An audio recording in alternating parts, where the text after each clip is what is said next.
What if turning 60 is not the beginning of decline, but the beginning of freedom? After a lifetime of building, striving, loving, and worrying, many of us quietly carry a weight. The changing body, the fading roles, the fear of irrelevance, the pressure to hold everything together. We try to protect what is slipping away. We try to preserve who we once were. But what if peace does not come from holding on, but from gently letting go? In this reflection, we will explore what aging truly offers. Not loss, but clarity. Not shrinking, but refining. And perhaps a freedom that was always waiting beneath the noise. If these questions resonate with you, you are not alone. Here at Son.Mindfulness, we simply create a quiet space to reflect on life with honesty and calm. Take your time, breathe gently, let us walk this path together. Part 1. The quiet fear of a changing body. As we grow older, something subtle begins to shift within us, not just in the body, but in the way we see ourselves. We notice the fine lines around our eyes, the silver threads in our hair, the slower pace of our steps, and quietly a question arises: am I still valued if I am no longer young? This question does not shout, it whispers. It appears in the mirror, it lingers in moments of comparison, it hides behind polite smiles. We often think our discomfort comes from physical change. But the deeper fear is not wrinkles, it is invisibility, it is irrelevance, it is the fear of being forgotten. Society praises youth, it markets vitality, it celebrates speed and novelty. And so, without realizing it, we begin to measure our worth against a past version of ourselves. We compare who we are now to who we once were. This quiet comparison becomes a burden. Yet here is something worth contemplating. We are clinging to something that was never meant to stay. The body has always been a river. Even in youth, it was flowing. Even in strength, it was changing. Nothing about it was ever fixed, and yet we built our identity upon it. When the river shifts its course, we panic, not because change is wrong, but because attachment is strong. The fear of impermanence is not a sign of weakness. It is a sign that we have mistaken appearance for identity. What if value was never located in the skin? What if dignity was never defined by vitality? The body ages, that is nature. But awareness, the quiet presence within, does not wrinkle. Wisdom does not gray. Compassion does not weaken. In fact, these often deepen with time. The first step toward freedom is not resisting aging. It is seeing clearly that what we truly are was never the body to begin with. Sit gently with this fear. Do not push it away. Do not shame it. Just observe it. Notice how it rises. Notice how it fades, like a candle flickering in the wind. And in that simple observation, a different kind of beauty begins to emerge. One not dependent on appearance. One not threatened by time, a beauty of depth, a beauty of presence, a beauty that cannot be taken away. This is where true dignity begins. Part 2. Letting go of appearance, discovering inner beauty. Now that we have recognized the fear of a changing body, we can gently turn inward. There is a place within you that time does not touch. Instead of fighting the passing of youth, what if we honored the natural rhythm of life? Birth, growth, aging, completion. This is not tragedy, it is design. Every wrinkle carries a memory, every silver strand holds a season. These are not signs of loss. They are evidence of having lived. The world may glorify smooth skin and quick steps, but the soul matures differently. When we cling to appearance, we are trying to hold morning mist in our hands. It cannot be held. It was never meant to be permanent. And yet we suffer because we compare. We compare ourselves to younger versions of who we once were, to images shaped by culture, to standards that were never rooted in truth. But pause for a moment. Has your capacity for kindness diminished? Has your depth of understanding weakened? Has your ability to love grown smaller? Often, the opposite is true. Time has softened you, Experience has humbled you. Loss has deepened your compassion. This is beauty. Not the beauty that fades under sunlight, but the beauty that shines in presence, a peaceful smile, a steady gaze, a listening heart. These cannot be purchased. They cannot be manufactured. They cannot be erased by age. When you release attachment to outer appearance, something remarkable happens. You stop performing. You stop proving. You stop pretending. And in that release, a quiet freedom emerges. You begin to live from the inside out. The world may still measure beauty in youth, but wisdom measures beauty in depth. The years have not diminished you. They have refined you, like a stone shaped by water, not destroyed but polished. Practice kindness toward yourself. Do not criticize the mirror. Do not mourn what was natural to change. Instead, ask, what qualities within me have grown stronger? What tenderness has life awakened? True beauty does not depend on approval. It does not require recognition. It is the radiance of self-acceptance, the calm of inner dignity, the warmth of compassion freely given. This beauty does not fade. It deepens. And when you see yourself clearly in this way, aging no longer feels like loss. It feels like arrival. Part 3. The weight of achievement and the quiet loss of identity. After discovering inner beauty beyond appearance, another layer reveals itself, a quieter burden, the weight of everything we once built. For much of our lives we strive, we work, we achieve, we earn titles, we accumulate recognition. Career becomes identity, role becomes self-definition.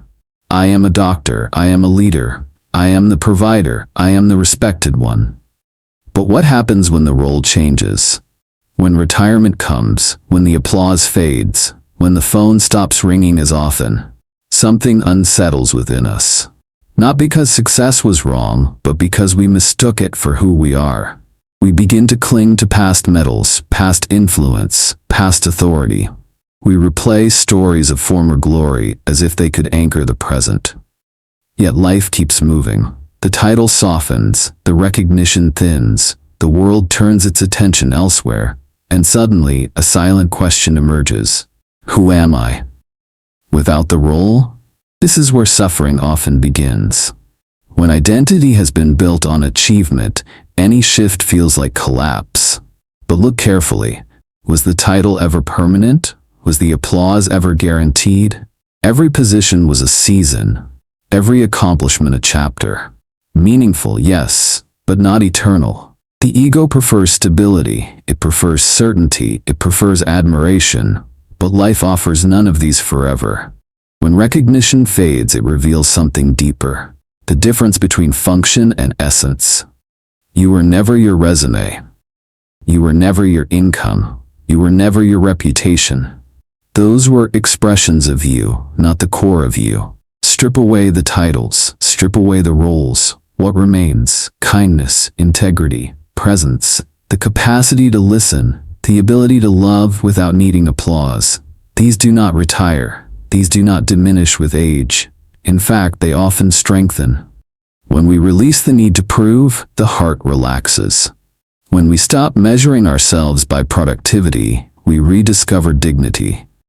There is profound freedom in no longer performing for validation. You begin to live not for recognition, but for meaning. Not for applause, but for authenticity. The world may forget your title, but it will remember how you made people feel.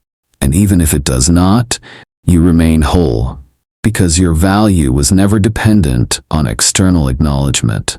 Let go of the weight of proving. Let go of the pressure to remain relevant. Instead, step into something quieter, something more stable. The richness of inner character, the generosity of spirit, the calm of simply being. In this space, identity softens into presence, and presence is enough. Part 4. Freedom from the illusion of self. We have let go of appearance, we have softened our grip on achievement. Now we arrive at something even deeper. The identity we have carried for decades, not the body, not the career, but the quiet narrative we call me. This self feels solid. It has preferences, memories, opinions, stories about who we are. Yet look closely. The person you were at 20 is not the same person at 40, nor at 60, nor today. Your thoughts have changed, your beliefs have shifted, your priorities have softened, and still we speak as if there is one fixed, permanent I. We defend it, protect it, explain it, justify it. We say, this is just who I am. But is it? Or is it a collection of experiences stitched together by memory, a flowing process mistaken for a permanent structure?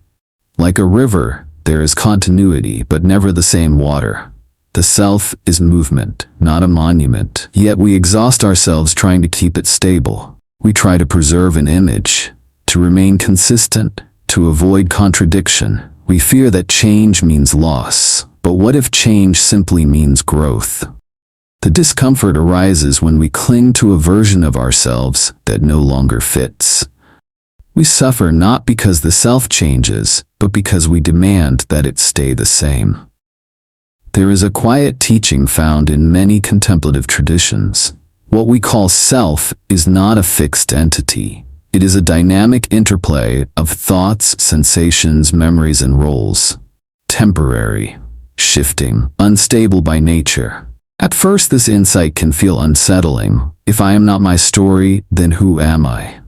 But stay with that question gently. Beneath the story, beneath the personality, beneath the roles, there is awareness. The simple capacity to observe. This awareness does not age, it does not compete, it does not need to prove. It witnesses thoughts without becoming them. When you begin to see the self as fluid rather than fixed, a remarkable freedom appears. You no longer need to defend an identity. You no longer need to maintain a persona. You no longer need to win every argument. You can change your mind without feeling threatened. You can evolve without feeling disloyal to who you once were. The illusion was never the personality itself. The illusion was believing it had to be permanent. When that belief softens, the heart softens. You begin to live more lightly, less reactive, less defensive, more open. Freedom does not mean erasing individuality. It means no longer being imprisoned by it.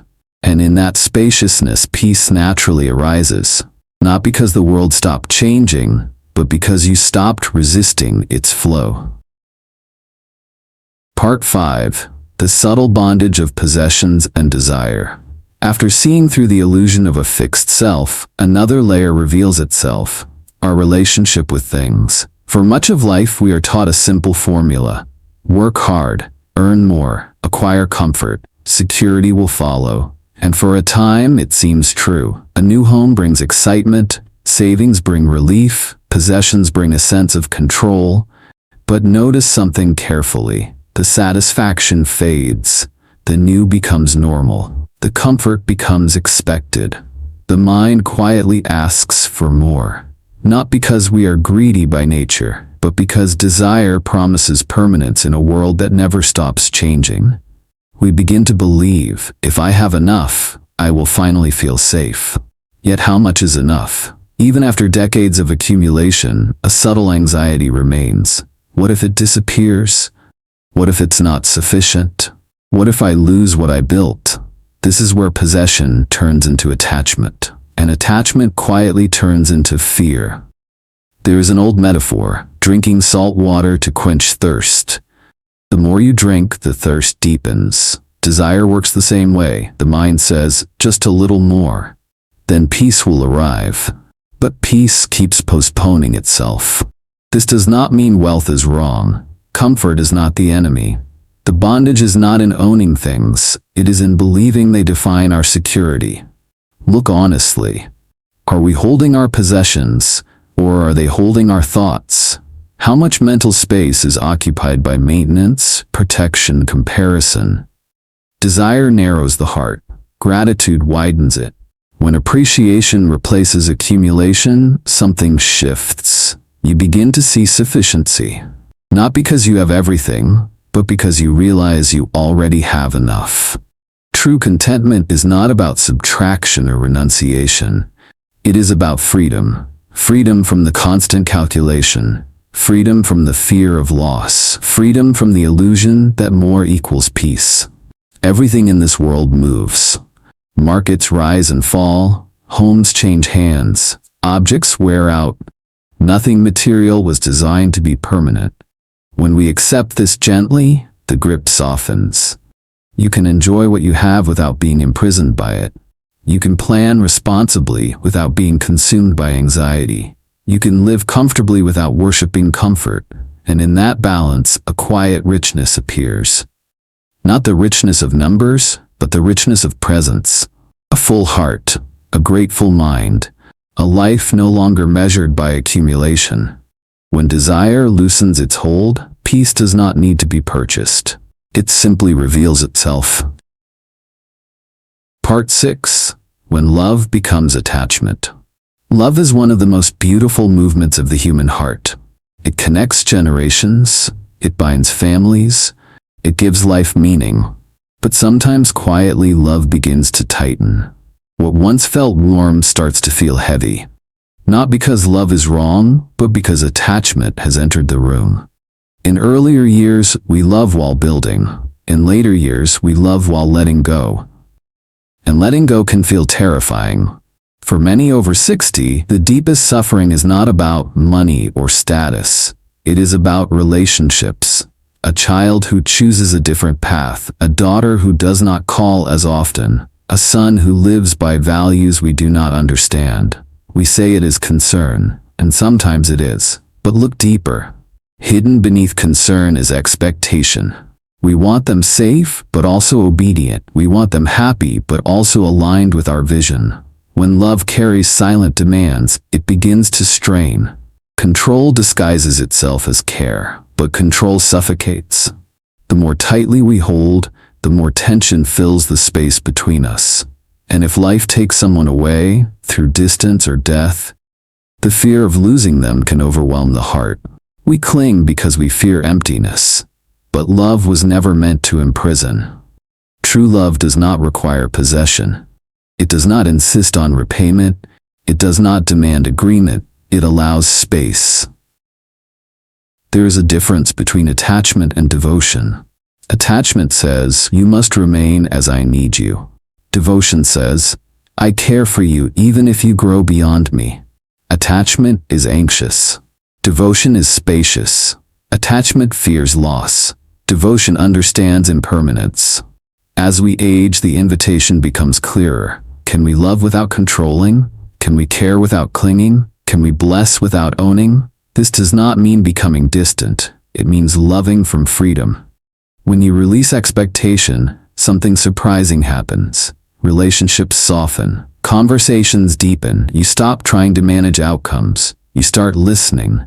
And if separation comes, as it inevitably does in some form, grief may still arise. But it will not be entangled with regret or resentment. It will be clean. Love, free from attachment, does not shrink the heart. It expands it. You lose nothing by loving freely. You lose only the tension. In that spacious love, peace enters quietly, and the heart becomes wide enough to hold both connection and change. Part 7. Releasing the weight of yesterday and tomorrow. There are burdens we carry that no one else can see. They are not in our hands. They are not on our shoulders. They live in the mind, yesterday and tomorrow. As we grow older, the mind often travels backward. Regrets surface quietly. Things we said, things we did not say. Opportunities missed. Moments we wish we had handled differently. We replay scenes as if the past were still editable. But memory is not a time machine. It is a storyteller, and sometimes an unforgiving one. Then the mind swings forward. What if my health declines? What if my savings are not enough? What if I end up alone? What will dying feel like? The body may be sitting safely in a chair, but the mind is running between yesterday's shadows and tomorrow's uncertainties. And in that running, we miss the only place life is actually happening. Here, this breath, this moment, this quiet room. The past is a memory. The future is imagination. Both are powerful, but neither is present reality. Yet we allow them to govern our emotional state. Regret chains us to what cannot be changed. Anxiety ties us to what has not yet arrived. And so we live in a psychological prison of time. Freedom begins with a simple shift. Notice where the mind is. Not judge it. Not fight it. Just notice. When the mind returns to the past, gently acknowledge it. When it rushes into the future, gently bring it back. This is not denial. It is grounding. Letting go of the past does not mean forgetting. It means releasing self-punishment. You cannot relive yesterday, but you can learn from it without carrying it as identity. Preparing for tomorrow does not require fear. You can plan wisely without rehearsing disaster. There is a difference between responsibility and rumination, between awareness and worry. When attention rests fully in the present, something remarkable happens. Regret softens, fear loosens, the nervous system calms. You begin to experience life directly, not through commentary. Listen carefully. Right now, in this exact moment, is anything truly missing? The breath is here. The heart is beating. Consciousness is aware. Life is happening quietly, sufficiently. The present moment does not demand perfection. It asks only for presence. Each breath is a return. Each exhale is a release. And gradually, the prison walls dissolve. You are no longer dragged between what was and what might be. You are simply here. And here is enough. Part 8. The quiet freedom of life after 60. We have walked through many layers together. The changing body, the fading roles, the illusion of identity, the pull of possessions, the tension within love, the prison of past and future. Each step has been a soft letting go. And now something remarkable becomes visible. Freedom was never somewhere else. It was always within reach. Letting go does not mean withdrawal. It does not mean indifference. It means releasing the invisible knots that tighten the heart. After 60, life begins to simplify, not because it shrinks, but because clarity grows. You begin to see what truly matters, not performance, not comparison, not accumulation, but presence. There is a quiet dignity in accepting impermanence. The body changes, and you allow it. Relationships evolve, and you allow them. Circumstances shift, and you remain steady. This steadiness is not rigidity, it is wisdom. To love without gripping, to care without controlling, to plan without fearing, to live fully while holding lightly. After 60, the invitation is gentle. Can you inhabit this moment completely? Not yesterday's memory, not tomorrow's projection, but this breath, this sunlight on the floor, this cup of tea in your hand, this conversation. Joy becomes simpler, peace becomes quieter. Happiness is no longer dramatic, it is subtle. It lives in small things. A morning walk, a sincere smile, a quiet room. You no longer chase intensity. You cultivate depth. Freedom at this stage of life is not about having more time. It is about relating differently to time. You stop arguing with reality. You stop resisting change. You begin to cooperate with life. Compassion deepens, not just for others, but for yourself. You forgive your younger self. You soften toward your limitations. You accept what is unfinished, and something extraordinary happens. Life feels lighter, not because burdens disappeared, but because you stopped clinging to them. This is inner freedom. Not loud, not dramatic, but stable. After 60, you are not declining, you are refining, not losing identity, but shedding what was never essential. Not becoming smaller, but becoming clearer. And in this clarity you discover something timeless, a quiet awareness that has been present through every chapter, unaged, unharmed, unaffected. Rest there. Let each day be practice, not of striving but of allowing, not of proving but of being. And in that simple being, a profound peace unfolds. Part 9. The quiet realization. After everything we have explored, notice something subtle. Nothing new was added to you. We did not give you a new identity. We did not give you more achievements. We did not promise a different life. We simply removed what was heavy. The fear of aging, the pressure of proving, the illusion of permanence, the anxiety of possession, the grip of attachment, the weight of yesterday and tomorrow. And beneath all of that, you were already whole. The body changes, roles change, people come and go, time moves, but awareness remains. Through childhood, through ambition, through loss, through love, through aging, there has always been something quietly watching. Unafraid, unhurried, untouched. You are not the wrinkles. You are not the resume. You are not the regrets. You are not the fears. You are the space in which all of that appears. And when this is seen, even for a moment, a deep exhale happens. Nothing to defend. Nothing to prove. Nothing to chase. Just this simple being. And perhaps that is the greatest freedom of all. Not becoming someone new, but resting as what has always been here. Part 10, closing. If you are over 60, you are not behind. You are not diminishing. You are arriving. Arriving at clarity.